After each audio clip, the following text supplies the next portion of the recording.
I think this will conclude Demosthenes in Plutarch's Lives, translated by John Dryden, revised by Arthur Hugh Clough.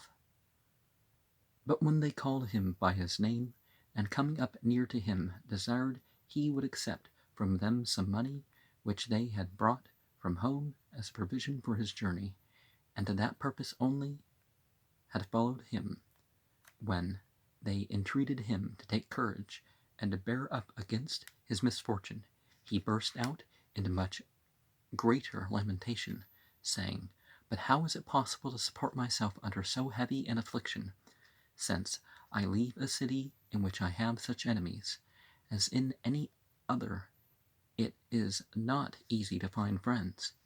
He did not show much fortitude in his banishment, spending his time for the most part in Aegina and Troezen, and, with tears in his eyes, looking towards the country of Attica, and there remain upon record some saying of his, little resembling those sentiments of generosity and bravery which he used to express when he had heard the management of the Commonwealth. For as he was departing out of the city, it is reported he lifted up his hands towards the Acropolis, and said, O Lady Minerva, how is it that thou takest delight in three such fierce, untractable beasts, the owl, the snake, and the people?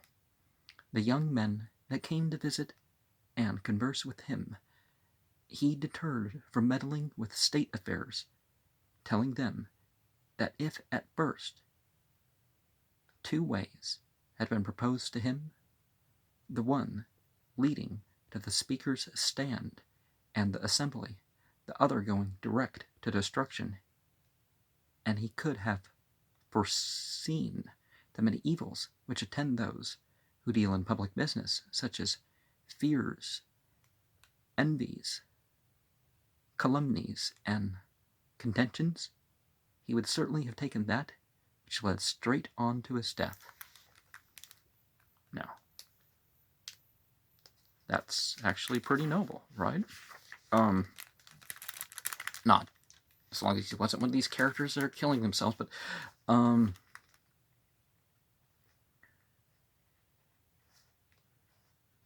now happened the death of Alexander, while Demosthenes was in this banishment, which we had been speaking of, and the Grecians were once again up in arms, encouraged by the brave attempts of Leosthenes, who was then drawing a circumvallation about Antipater, whom he had close besieged in Lamia. Pythias, therefore the orator, and Chaeremedon, called the crab, fled from Athens, and taking sides with Antipater, went about with his friends and ambassadors to keep the Grecians from revolving and taking part with the Athenians. But on the other side, Demosthenes, associating himself with the ambassadors that came from Athens, used his utmost endeavors and gave them his best assistance in persuading the cities to fall unanimously upon the Macedonians and to drive them out of Greece. Plutarch says that in Arcadia there happened an encounter between Pythias and Demosthenes, which came at last to downright railing, while the one pleaded for the Macedonians, the other for the Grecians. Pythias said that as we always suppose there is some disease in the family to which they bring donkey's milk, so wherever there comes an embassy from Athens, that city must needs be indisposed. And Demosthenes answered them, retorting the comparison, Donkey's milk is brought to restore health, and the Athenians come for the safety and recovery of the sick. With this conduct, the people of Athens were so well pleased that they decreed the recall of Demosthenes, from banishment. The decree was brought in by Damon the Paanian, cousin to Demosthenes. So they sent him a ship to Aegina, and he landed at the port of Piraeus, where he was met and joyfully received by all the citizens, not so much as an archon or a priest staying behind. And Demetrius the Magnesian says that he lifted up his hands towards heaven and blessed this day of his happy return as far more honorable than that of Alcibiades, since he was recalled by his countrymen, not through any force or constraint put upon them, but by their own good will and free inclinations. There remained only his pecuniary fine, which, according to law, could not be remitted by the people, but they found out a way to elude the law. It was a custom with them to allow a certain quantity of silver to those who were to burnish and adorn the altar for the sacrifice of Jupiter Soter. Remember that square? I don't know if the square has anything to do with it, but it's the 5x5 Soter square, which is pretty famous as a magic square. The office for that turn they bestowed on Demosthenes, and for the performance of it ordered him 50 talents, the very sum in which he was condemned. Yet it was no long time that he enjoyed his country after his return, the attempts of the Greeks being soon all utterly defeated. For the battle of Cranon happened in Metagitnion, in Boedramion. The garrison entered into Manakia,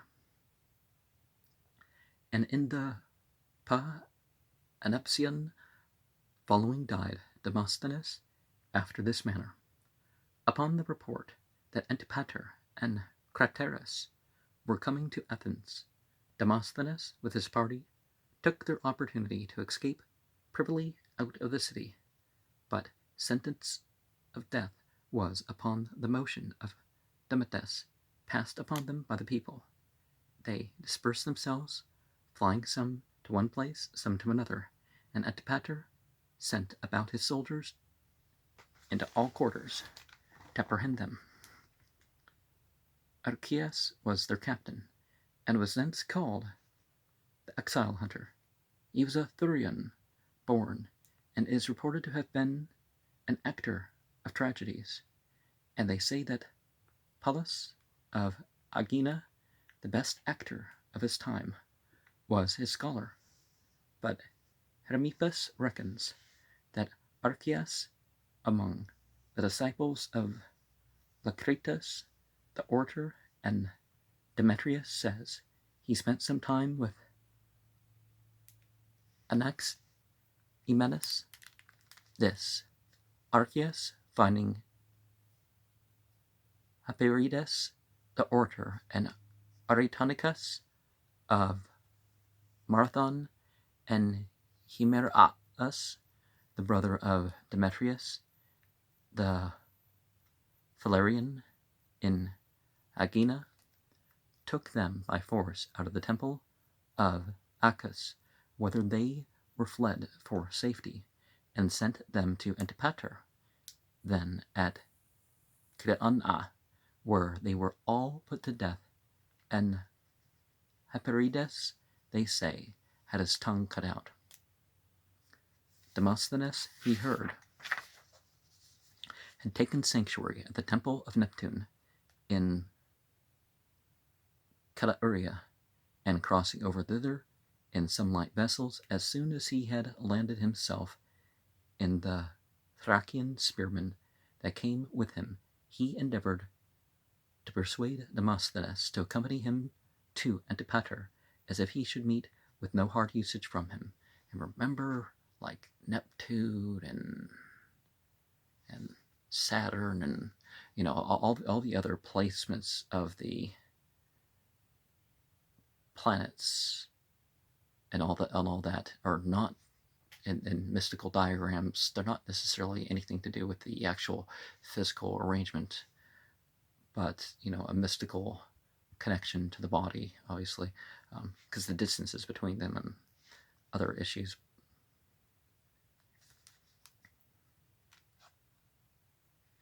But Demosthenes, in his sleep the night before, had a strange dream. It seemed to him that he was acting a tragedy, and contended with Archias for the victory. And though he acquitted himself very well, and gave good satisfaction to the spectators, yet, for want of better furniture and provision for the stage, he lost the day. And so while Archias was discoursing to him with many expressions of kindness, he sat still in the same posture, and looking up steadfastly upon him. "O Archias," said he, "I am as little affected by your promises now as I used to formerly."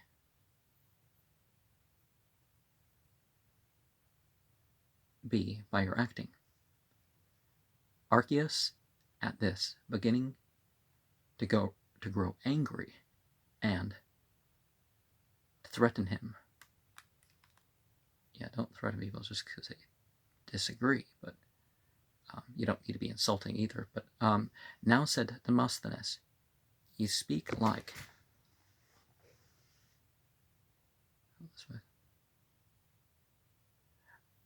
the genuine Macedonian oracle. "Before you were but acting a part. Therefore forbear only a little, while I write a word or two to home to my family." Having thus spoken, he withdrew to the temple, and taking a scroll, as if he meant to write, he put the reed into his mouth, and biting it, as he was wont to do, when he was thoughtful or writing, he held it there some time. Then he bowed down his head and covered it.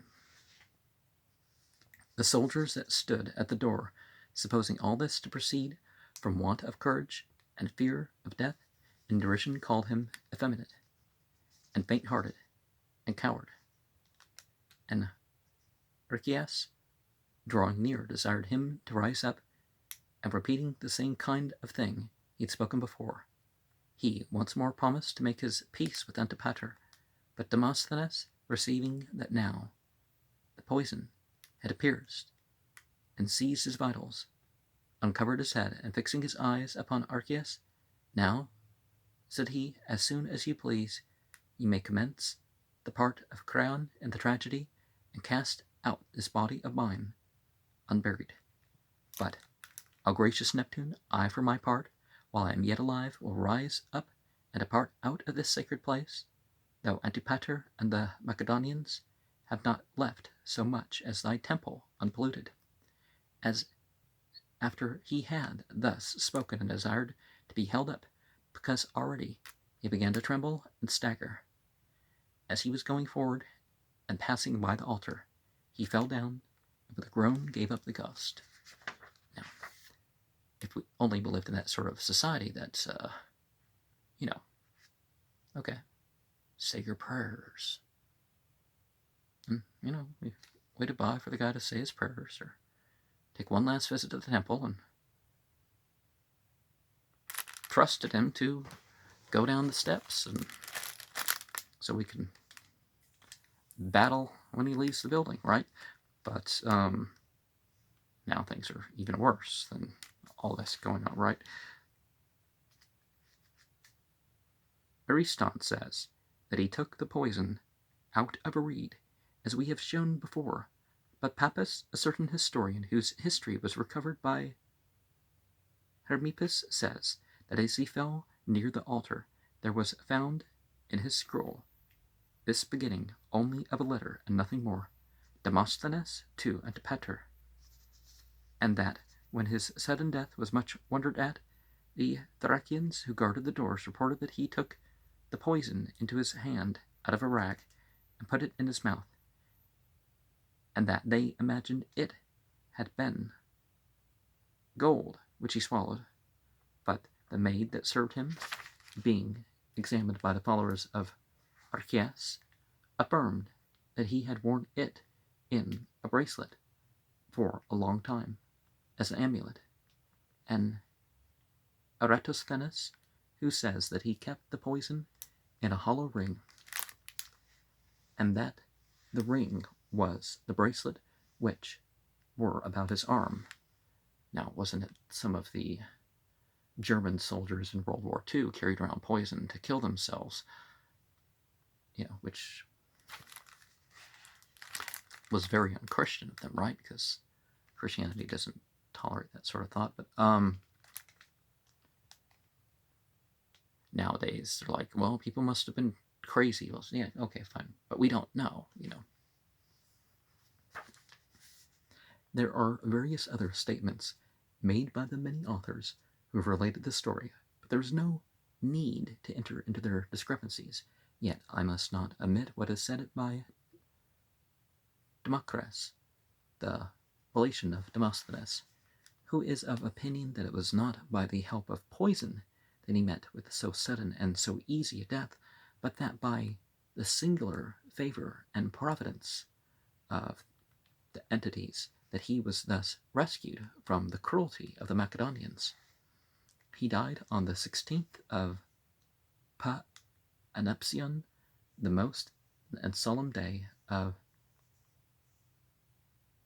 Thesmophoria, which the women observe by fasting in the temple of the female entity.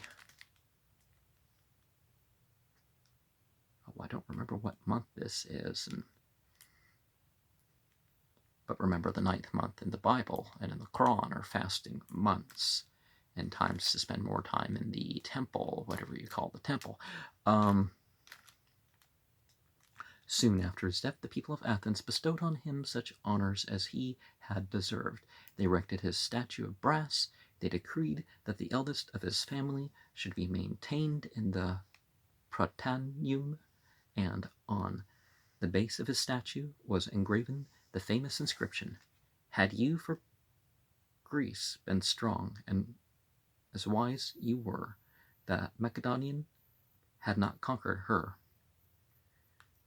For it is simply ridiculous to say, as some have related, that Demosthenes made these verses himself in Calauria, and as he was about to take the poison. A little before he went to Athens, he followed the following incident was said to have happened. A soldier, being summoned to appear before his superior officer and answer to an accusation brought against him, put that little gold which he had into the hands of Demosthenes' statue.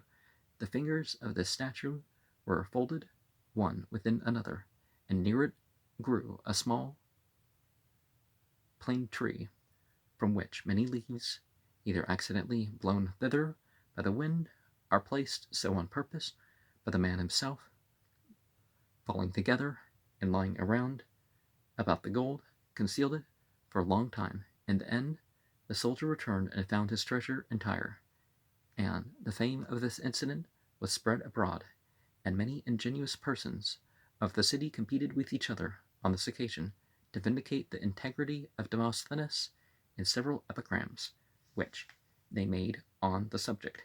As for Demades, he did not long enjoy the new honors he now came in for. Divine vengeance for the death of Demosthenes, pursuing him into Macedonia, where he was justly put to death by those whom he had basely flattered. They were weary of him before, but at this time the guilt he lay under was manifest and undeniable, for some of his letters were intercepted, in which he had encouraged Perdiccas to fall upon Macedonia, and to save the Cretans, who, he said, hung only by an old rotten thread, being Antipater.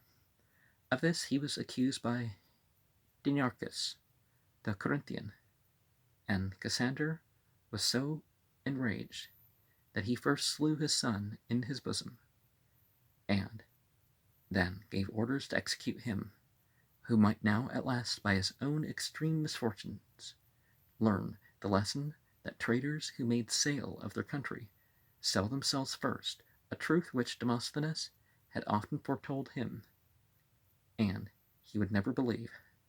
Thus, Saucius, you have the life of Demosthenes from such accounts as we have either read or heard concerning him. And not that, the wealth of a place of worship should be, in the, perhaps the books, perhaps the, the tools for the ritual. Not that you have to get a gold wand and all that stuff. But the wealth should really be in what they collect as charity to give to the poor. Perhaps to take care of the place, but not in storing gold somewhere. But certainly things should be safe from theft in such a place.